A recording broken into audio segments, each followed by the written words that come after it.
Hello students, welcome back. Today we are going to start a new chapter of political science, Rights in the Indian Constitution. ये जो chapter है ये class 11th का political science का chapter है, right. अब इस chapter में हमने क्या डिस्कस करना है, एज इट्स नेम इंडिकेट कि we are going to discuss regarding the rights given in our constitution.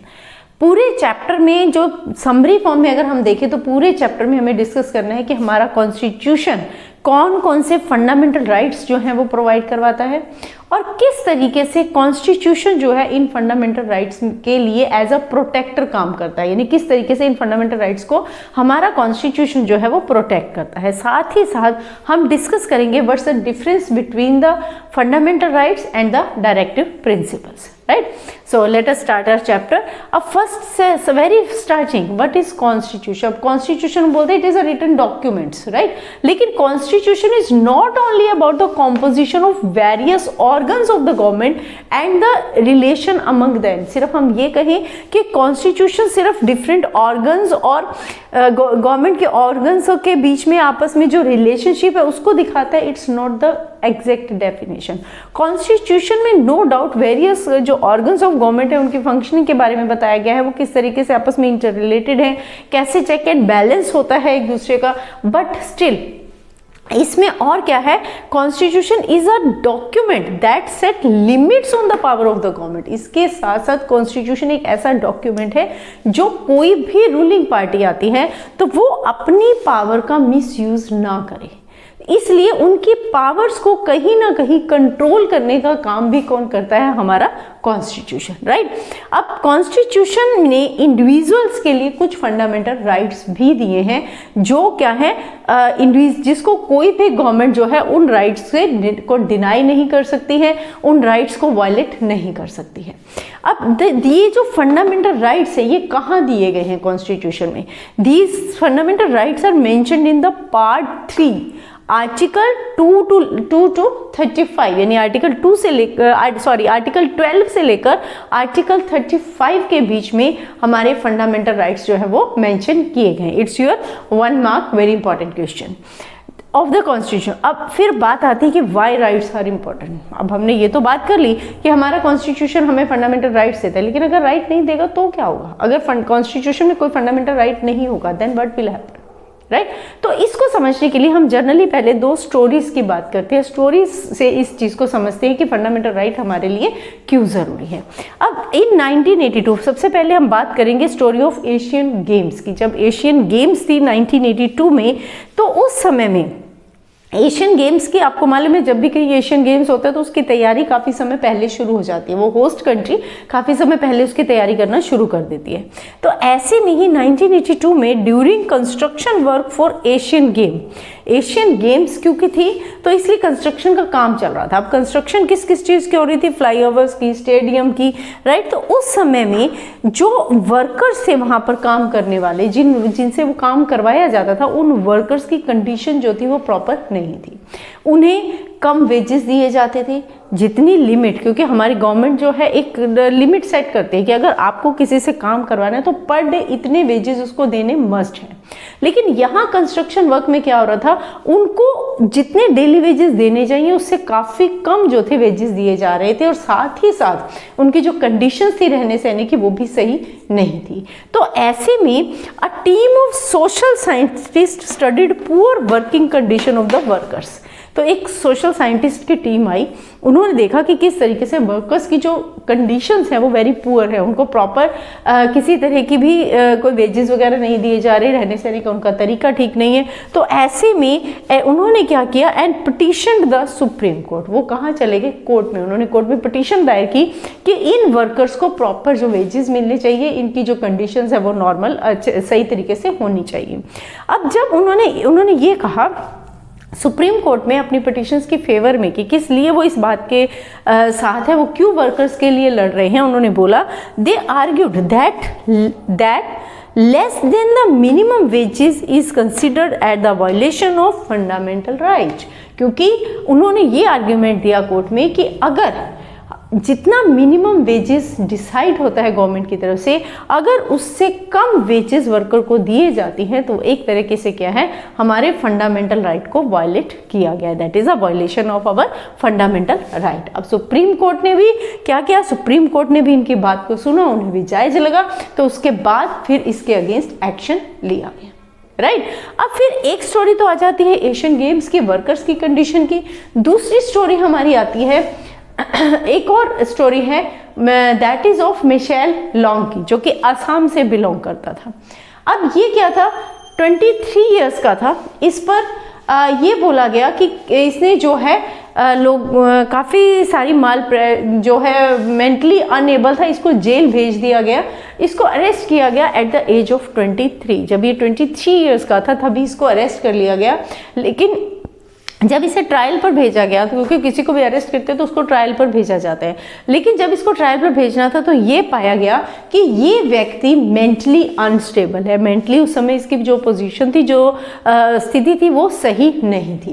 इसलिए इसको ट्रीटमेंट के लिए, ट्रायल से पहले ट्रीटमेंट के लिए कहाँ भेज दिया गया, मेंटल हॉस्पिटल में।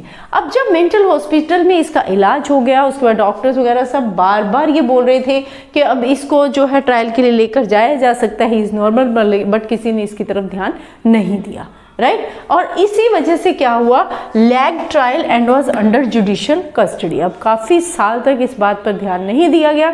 नतीजा क्या निकला कि वो ठीक था, मेंटली पोजीशन उसकी ठीक थी, उसके बावजूद भी उसका ट्रायल नहीं करवाया गया। राइट अब जब उसके बाद फिर ही वाज 77 देन, जब वो 77 ईयर्स का हो गया, उस समय team of national human right commission intervene and was free. तब ह्यूमन राइट कमीशन की एक टीम आई, उन्होंने इस मुद्दे की तरफ ध्यान जो था वो अट्रैक्ट किया, जिसकी वजह से इसको देखा गया। फिर उसका ट्रायल हुआ और ट्रायल में ये पाया गया कि जो भी उसके ऊपर एलिगेशंस लगे हैं वो सही नहीं है, उसका उसमें कोई भी फॉल्ट नहीं है, वो बिल्कुल बेकसूर है। तो उस समय उसे जो था 77 ईयर्स का हो गया, फिर उसको जेल से निकाला गया। नाउ यू कैन सी कि जब उसको अरेस्ट किया गया तो 23 ईयर्स का था, जबकि उसको कोई फॉल्ट ही नहीं था, लेकिन इस फॉल्ट को प्रूव करते करते कितने समय का हो गया, 77 ईयर्स का। इतने सारे उसके जो लाइफ के ईयर्स थे वो जेल में ही निकल गए। अब कितने साल उसने जेल में निकाले अपने, 54 ईयर्स, जो कि हमारी लाइफ का सबसे गोल्डन ईयर्स होते हैं, ही स्पेंड इन द जेल। अब ये हमें क्या बता रहा है ये चीज़, अब ह्यूमन राइट कमीशन ने भी उसको कहा कि उसका एक राइट है, ये फंडामेंटल राइट है कि अगर उसने कुछ नहीं किया हुआ तो उसको भी आज़ाद होने का, जेल में रहने का कोई हक नहीं है, उसको भी आज़ादी से जीने का राइट है। तो ऐसे में उसको जो था, उसके जो फंडामेंटल राइट था उसे दिलवाया गया और उसे आज़ाद किया गया। अब ये दोनों ही स्टोरीज हमें क्या बता रही हैं, ये जो स्टोरी है ऑफ मिशेल की, ये हमें ये बताती है कि right to life and liberty, that means every citizen must have the right to fair and speedy trial. अब ये हमें ये बताती है कि इसमें जो हम किस फंडामेंटल राइट की बात कर रहे हैं, हम बात कर रहे हैं life and liberty. Fundamental right है जो हमारा जीने का अधिकार है, जो हमारा स्वतंत्रता का अधिकार है। राइट तो इसका मतलब क्या है कि हर सिटीजन को ये राइट है कि उसका स्पीडी यानी जल्दी से ट्रायल किया जाए और फेयर ट्रायल किया जाए, लेकिन इस केस में ऐसा नहीं हुआ। राइट तो फिर भी 77 में भी वो आज़ाद कब हुआ, जब ह्यूमन राइट कमीशन ने इसके अगेंस्ट कोर्ट में बात की। क्लियर। अब दूसरी तरफ, अब दूसरा जो हमने पहले केस पढ़ा था, स्टोरी ऑफ एशियन गेम्स, जो हमने एशियन गेम्स की बात की थी, वर्कर्स के राइट की बात की थी, वहां हमने कौन से राइट की बात की है, राइट अगेंस्ट एक्सप्लॉयटेशन, यानी उनको एक्सप्लॉयट किया जा रहा है, जो उनका राइट है मिनिमम वेजेस लेना, जो उनका राइट है सही कंडीशन में वर्किंग करना, वो सारे उनके क्या किए जा रहे हैं, एक्सप्लॉयट। तो यहाँ हमने बात की right against exploitation, ensure justice to these workers. इसी वजह से इन वर्कर्स को जस्टिस मिल पाया, इसी वजह से इन वर्कर्स को प्रॉपर वेजेस जो थे वो दोबारा से दिए गए। क्लियर। अब पॉइंट ये आता है कि जो हमने मिशेल की स्टोरी को पढ़ा, जो हमने एशियन गेम की स्टोरी को पढ़ा, उनके बेस पर जो हमने दो राइट्स डिस्कस किए, right against exploitation and right to live, तो ये दोनों राइट्स जो हैं, ये राइट्स बने कैसे, जिनको हम फंडामेंटल राइट्स बोलते हैं। तो ये फंडामेंटल राइट्स हैं। एक्चुअल में क्या है, अगर हम बात करें राइट्स की तो कॉन्स्टिट्यूशन नो डाउट हमें राइट्स देता है, लेकिन ऐसा नहीं है कि अगर कॉन्स्टिट्यूशन राइट नहीं देगा तो हमारे पास राइट नहीं है। Right we have. आपका जब बर्थ होता है तो बर्थ होते ही आपके पास एक नेचुरल राइट है, राइट टू लिव। आपने जन्म लिया तो जीने का अधिकार है, लेकिन जब इन राइट्स को कॉन्स्टिट्यूशन एक्सेप्ट कर लेता है, जब इन राइट्स को कॉन्स्टिट्यूशन वेरीफाई कर देता है, तो वो राइट्स हमारे किस में बदल जाते हैं, then these right becomes a fundamental rights, right. अब राइट टू लाइफ तो आपके पास है, आपने बर्थ लिया तो आप जिएंगे, लेकिन हमने मिशेल की स्टोरी में पढ़ा, हमने एशियन गेम वाली स्टोरी में पढ़ा कि अगर वो लोगों के पास ये राइट है कि उनको एक्सप्लॉइट किया, जब वो फंडामेंटल राइट्स जो हमें कॉन्स्टिट्यूशन में दिए गए हैं, जिनको रिकॉग्नाइज कर दिया गया है, जिनको अप्रूव कर दिया गया है, जिन्हें फंडामेंटल राइट की शेप दे दी गई है, उन राइट्स को अगर वायलेट किया जाता है तभी हम कोर्ट में जा सकते हैं, अपने राइट्स के अगेंस्ट हम आवाज उठा सकते हैं। अब क्योंकि राइट टू लाइफ और राइट अगेंस्ट एक्सप्लॉयटेशन हमारे कॉन्स्टिट्यूशन ने उसको एक्सेप्ट किया हुआ है, कॉन्स्टिट्यूशन में उसको रिकॉग्नाइज किया गया है, इसीलिए वर्कर्स जो थे उनके अगेंस्ट कोर्ट में जाया गया, उन्हें अपना राइट मिला। इसी तरीके से जो हमने मिशेल की स्टोरी पढ़ी, क्योंकि ये राइट हमारा फंडामेंटल राइट है, कॉन्स्टिट्यूशन ने इसकी गारंटी दी है, तो इसीलिए उसके अगेंस्ट के जो था वो राइट अगेंस्ट लाइफ जो था, उसके लिए वो कोर्ट में जा पाया, राइट। अब बात आती है कि जो राइट्स हैं इनको कॉन्स्टिट्यूशन किस तरीके से गारंटी देता है, इसका प्रोसीजर क्या है। अब कोई भी राइट है, इसको हम बोलते हैं जहां हमें जो हमारे कॉन्स्टिट्यूशन में लिस्ट ऑफ राइट्स है उसी को ही हम क्या बोलते हैं, that is known as bill of rights. अब हम बात करेंगे कि ये बिल ऑफ राइट्स क्या है। एक्चुअल में बिल ऑफ राइट्स जो है that is given in the list of US constitution. अब हम कहेंगे कि ये तो यूएस कॉन्स्टिट्यूशन के, तो हमारे यहाँ क्या कर रहा है। तो जब हमारा कॉन्स्टिट्यूशन बना था तो हमने डिफरेंट कंट्रीज के कॉन्स्टिट्यूशन से वो सारे पॉइंट्स, वो सारी राइट्स उठाए थे जो हमारी कंट्री, हमारी जो सोशल सर्कमस्टांसिस है, जो सोशल सोसाइटी जो हमारी, उसके अकॉर्डिंग जो हमें बेनिफिशियल थे, हमारे लिए फायदेमंद थे, वो सारी बातें हमने डिफरेंट कॉन्स्टिट्यूशन से उठाकर कहाँ पर डाली, अपने इंडियन कॉन्स्टिट्यूशन में। तो बिल ऑफ राइट्स यूएस का नहीं है। ये यूएस का क्यों कहा जाता है कि क्योंकि हमने इसको यूएस से बोरो किया है।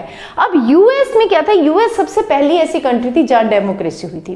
तब जब वहां डेमोक्रेसी हुई तो लोगों ने अपने राइट्स की डिमांड की, उन राइट्स को यूएस गवर्नमेंट ने जो था वो वेरीफाई किया, उसको एक्सेप्ट किया, कॉन्स्टिट्यूशन में मेंशन किया, इसीलिए वो राइट्स क्या बन गए, बिल ऑफ राइट्स।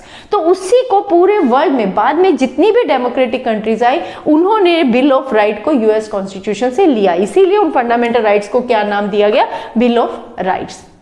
अब ये बिल ऑफ राइट्स क्यों है, क्या इनकी ये इंप्लीमेंट कैसे होते हैं, इनकी क्या वैल्यू, इनकी क्या जरूरत है, राइट। सबसे पहले आपका ये क्वेश्चन आ जाता है, what do you understand by bill of rights. अगर मान लीजिए ये क्वेश्चन आ गया तो बिल ऑफ राइट्स क्या है, these are recognised and protected rights are known as bill of rights. यानी ऐसे राइट्स जो हमें, जो रिकॉग्नाइज्ड है गवर्नमेंट के द्वारा, जो रिकॉग्नाइज्ड है इन आवर कॉन्स्टिट्यूशन, और जो हमें जो इन राइट्स, जो प्रोटेक्टेड राइट्स हैं, उनको क्या बोला जाता है, they are known as a bill of rights, right. अब ये जो राइट्स हैं, दैट इज व्हाई, अब हमने मिशेल की स्टोरी और एशियन गेम की स्टोरी में पढ़ा, उनको जो था किस तरीके से इंसाफ मिला था, उनको जस्टिस कैसे मिला था, because we have the fundamental right. इसीलिए वहां से हमें पता चला है, वो दो स्टोरीज हमें ये बताती हैं कि why recognition of right is the most important, right. अगर वो कॉन्स्टिट्यूशन में रिकॉग्नाइज नहीं होते तो वो लोग उसके अगेंस्ट जा ही नहीं सकते थे कि उनके राइट को वायलेट किया गया, उन्हें कभी भी जस्टिस मिलता ही नहीं,